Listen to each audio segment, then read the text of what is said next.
Boa tarde.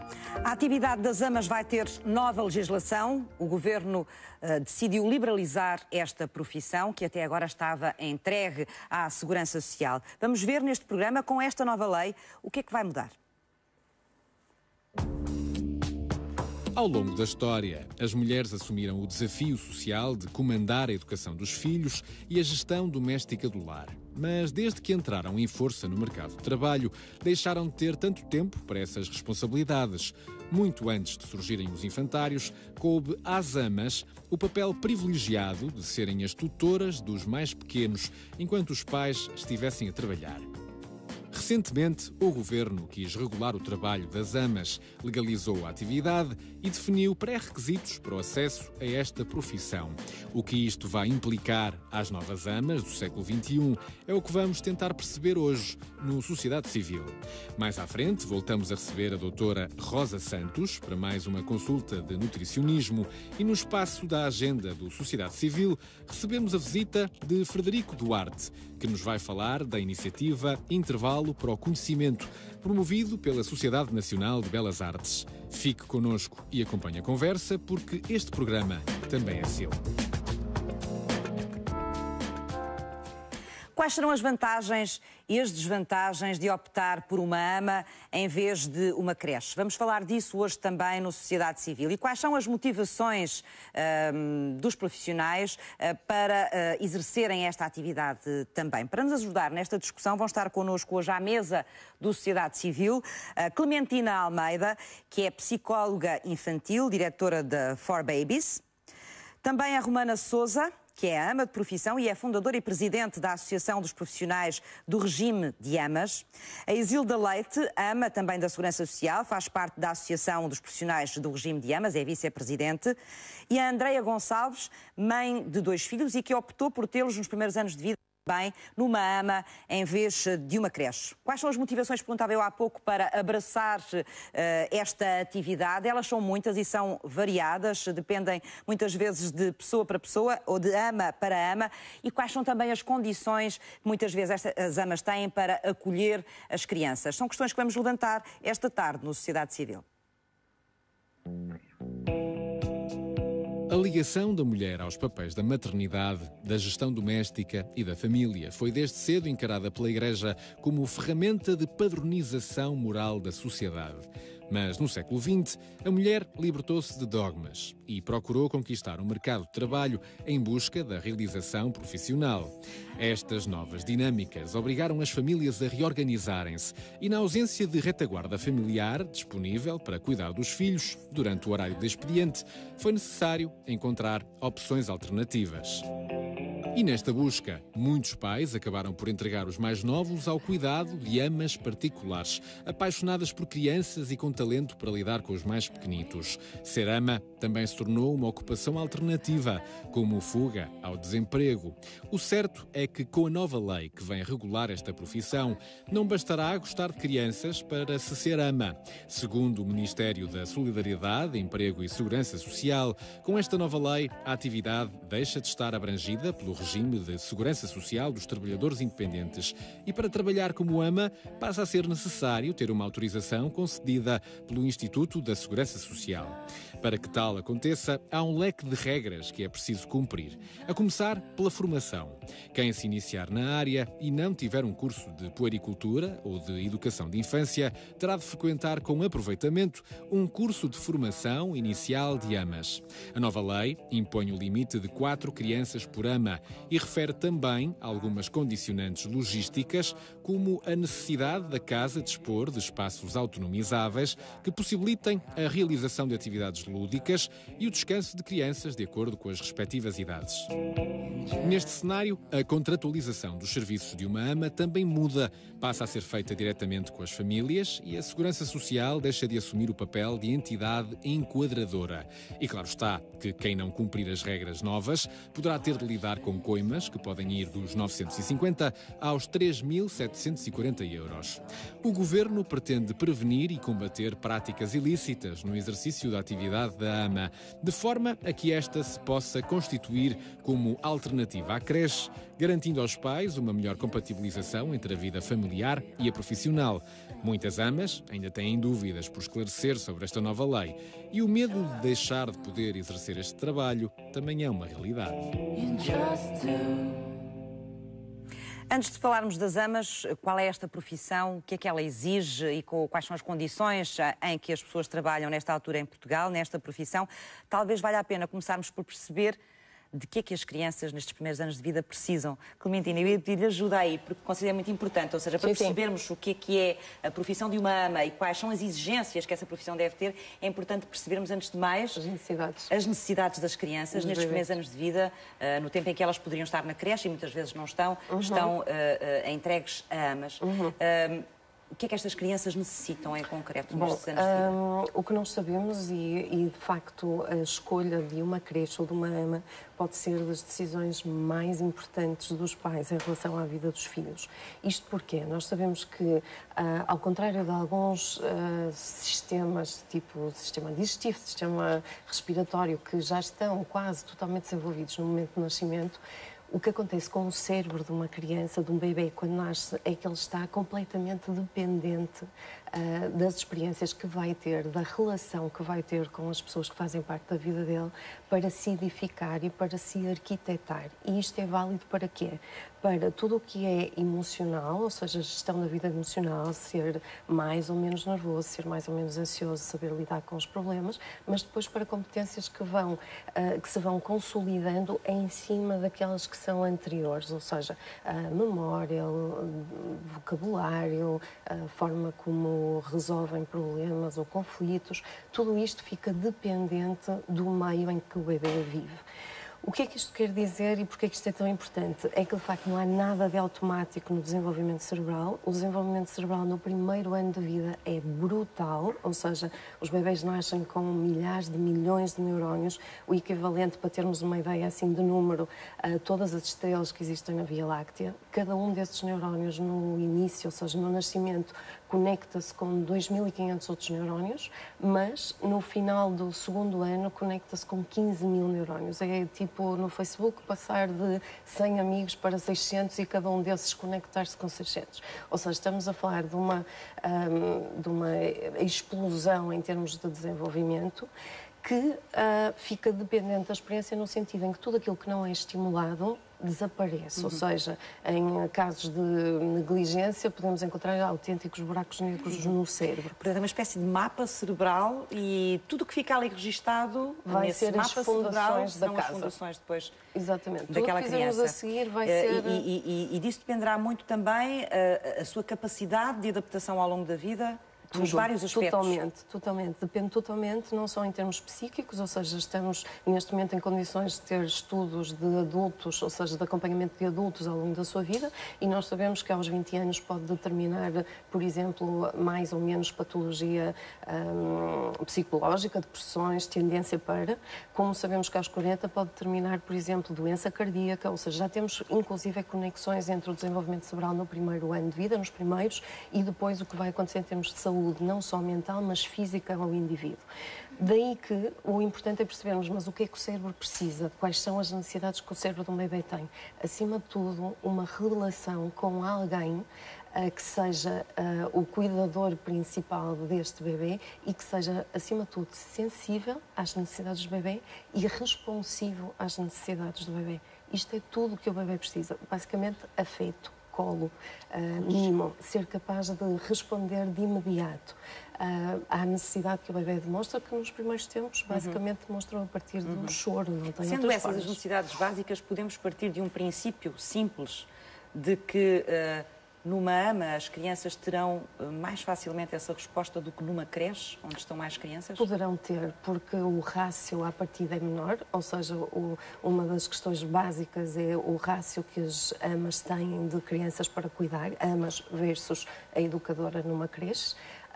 nós sabemos de qualquer das formas que aquilo que seria importante para o bebê seria ficar com os pais, mas não é possível porque hoje em dia as pessoas ao fim da licença de maternidade têm mesmo que entregar o seu bebê aos cuidados de outra pessoa. Mas nós sabemos que, por exemplo, os bebês que estão nas creches e em algumas amas têm níveis de cortisol, padrões de nível de cortisol diferente. O cortisol é o quê? É a substância que o nosso cérebro segrega quando estamos em situação de perigo. Imagina, vamos atravessar uma rua, aparece um carro e rapidamente o meu organismo instintivamente me põe a funcionar mais rápido para eu poder fugir.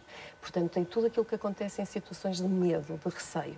O que nós sabemos é que quando os bebês não são cuidados desta forma, ou seja, não há tal responsividade, o bebê pode ficar a chorar durante bastante tempo, o bebê pode ser cuidado só de forma funcional, mudar a fralda, garantir a alimentação, mas não garantir o afeto, não garantir a ligação do bebê com a pessoa que o cuida, o toque, o carinho, nós sabemos que isso eleva os níveis de cortisol. E o que sabemos também é que os níveis de cortisol elevados é cáustico para o cérebro, ou seja, todas aquelas sinapses que se estão a produzir desaparecem e morrem, ou seja, é muito grave para um bebê ficar muito tempo a chorar. Aliás, sabemos que dias mais tarde os níveis de cortisol continuam elevados, ou seja, os bebês calam-se, mas isso deixa marcas e vai deixando cicatrizes, que mais tarde nós vemos nas crianças, na parte escolar, nos rapazinhos mais em termos de agressividade, mais comportamentos agressivos, nas meninas mais comportamentos ansiosos, mais dificuldade em gerir as emoções, ou seja, vamos ter sempre depois sequelas de tudo aquilo que se passa nos primeiros 3 anos. Por isso é muito importante o tipo de cuidado que o bebê pode ter. Olá, Romana, bem-vinda também. Até que ponto é que nós temos esta consciência assim tão forte, como a Clementina aqui nos descreveu, em relação àquilo que é a importância do ambiente em que vivem os bebés nos primeiros... vivem as crianças nos primeiros anos de vida. E eu estou a dizer isto porque estou-me a lembrar que muitas vezes estas opções têm que ser tomadas com alguma pressão, porque os pais têm que ir trabalhar, têm que encontrar, antes de mais, onde deixar a criança, quem cuide dela, e provavelmente não há muito espaço, não há sempre muito espaço para uma ponderação suficiente do local onde se vai deixar a criança. As amas profissionais, que é o nosso caso, e é essas que eu estou aqui agora a defender. Não foi o caso do Sr. Ministro quando fez a nova lei. Já vamos falar dela também. As amas profissionais têm essa característica, são profissionais porque adquiriram formação continuamente ao longo de muitos anos. Todos os anos temos formação. Estamos a falar das amas da Segurança Social, não é? Amas de Segurança Social, IPSS. A última contagem que me deram da Segurança Social éramos 1142. Temos formação contínua. Estamos despertas exatamente, o Sr. Doutor estava a dizer, para o que a Sra. Doutora disse, porque a concha que a ama oferece ao bebê é a sua segurança. O afeto, ele sente-o. E nós sentimos, há uma ligação muito forte entre nós e os bebés, e é quase na primeira semana, é nos primeiros dias de contacto, é de imediato. E quanto mais pequenino esse é o bebê... Esse contacto é feito gradualmente, com os pais presentes, é engraçado, ou com a mãe presente, é tudo por exemplo, nos progressivo. primeiros A mãe, dias. a primeira vez, é-nos apresentada muito ansiosa, vem trazer o seu tesouro. E nós só colhemos nos nossos braços. Mas ela não pensa... Eu acho que as mães saem sempre a pensar se foi uma boa aposta. Nós somos naturais, a criança fica connosco, a mãe vê os meninos a brincar mais velhinhos, porque temos sempre uma certa heterogeneidade entre eles, e ela vê-o à vontade dos pequeninos à nossa volta e no espaço deles. A casa aberta, eles circulam, e a mãe mesmo assim sai ansiosa, mas no primeiro dia a mãe com o seu bebê não o deixa. Está-me a conhecer, está a conhecer os colegas, está a conhecer o ambiente, está a conhecer tudo, está 1 hora comigo e vai-se embora com o seu bebê. Depois, no segundo dia, vem entregar o seu bebê, deixa o seu bebê comigo 1 hora e vem buscá-lo novamente. Nesse intervalo de tempo, há mães que me telefonam, perguntando se está a chorar, se está bem, se não está bem.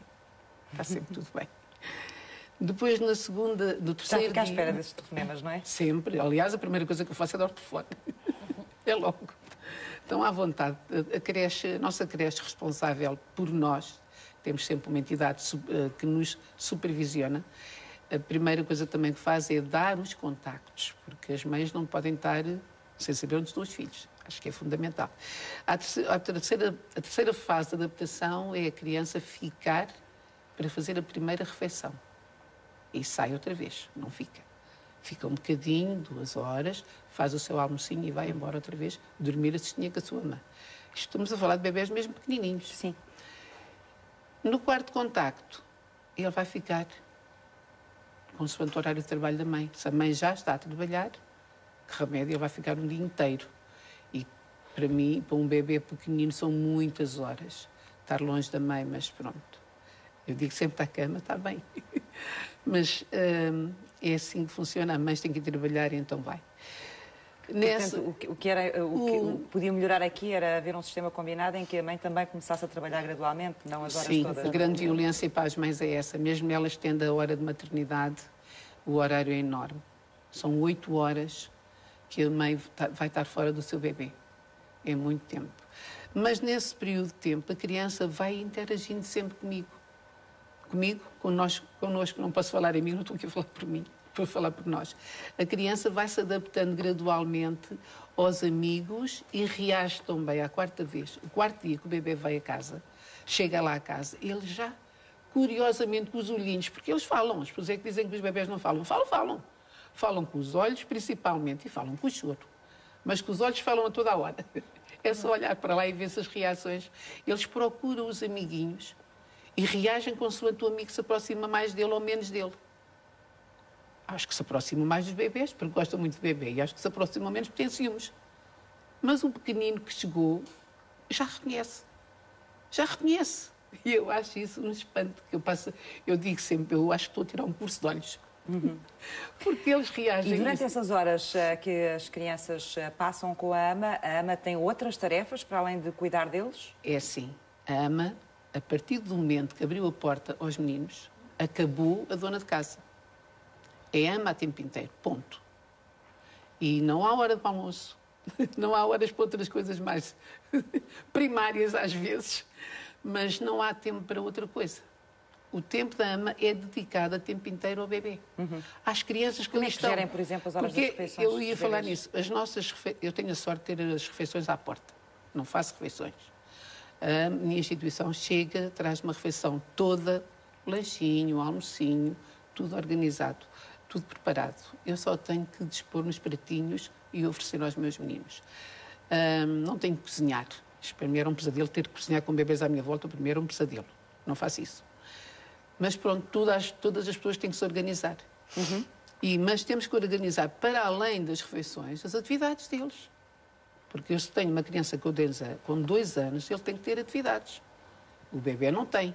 Então eu vou organizando o soninho do bebê, de modo a que ele vá dormir um bocadinho de manhã, porque é muito pequenino e precisa dormir, enquanto eu vou fazer uma atividade com o mais velho, ou com os mais velhos. Portanto, tem que organizar o seu dia de trabalho também, de acordo com aquilo que são as necessidades das crianças que têm. Eles têm as e as amas da atividades... Segurança Social só podem ter 4 crianças, no máximo, não é? Só.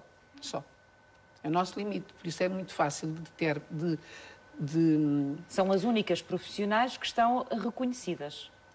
Neste momento, ou seja, não há amas fora da Segurança Social. Há muitas, mas não temos registros. Enquadradas em termos legais. Não temos registros, não temos. Não há registros. Isilda Leite, bem-vinda.